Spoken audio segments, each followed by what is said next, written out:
So hello everyone, Dimple girl খুশিতে সবাইকে স্বাগত। তো আজ আমি একটা get ready with me share করছি। চলো শুরু করা যায়। প্রথমে আমি স্কিনটাকে ভালো করে ক্লিন করে নিয়েছি। নেওয়ার পর আমি এখানে একটা রোজ ওয়াটার লাগিয়ে নিচ্ছি। তারপরে আমি একটা সিরাম লাগাচ্ছি। সিরামটা ভালো করে অ্যাবজর্ব হয়ে গেলে মুখের মধ্যে, তারপরে আমি এখানে অ্যালোভেরা জেল ইউজ করছি ময়শ্চারাইজার হিসেবে। এটাও ভালো মতো অ্যাবজর্ব হয়ে গেলে আমি তারপরে ইউজ করব একটা প্রাইমার। আচ্ছা, প্রাইমার দেওয়ার আগে আমি মুখে কিন্তু একটু ঠোঁটে লিপ বাম লাগিয়ে দিয়েছি, এই ঠোঁটটা ময়শ্চারাইজ থাকে। প্রাইমারটা ভালো করে অ্যাপ্লাই করার পর কিছুক্ষণ ছেড়ে দিয়ে স্কিনের মধ্যে সেটা যখন টেনে যাবে, তারপরে আমি একটা ফাউন্ডেশন নিয়ে নিচ্ছি।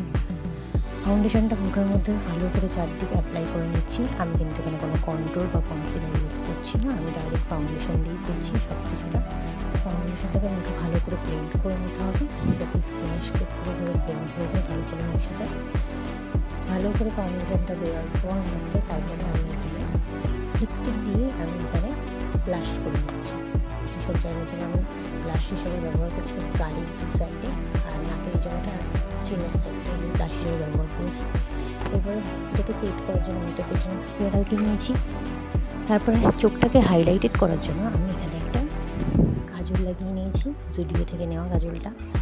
মাস্কারা লাগিয়ে নিয়েছি। এরপরে আমি একটা লিপস্টিক নিয়ে নিয়েছি, লিপস্টিকটা ঠোঁটে অ্যাপ্লাই করার পর এটা আমার ফাইনাল লুক।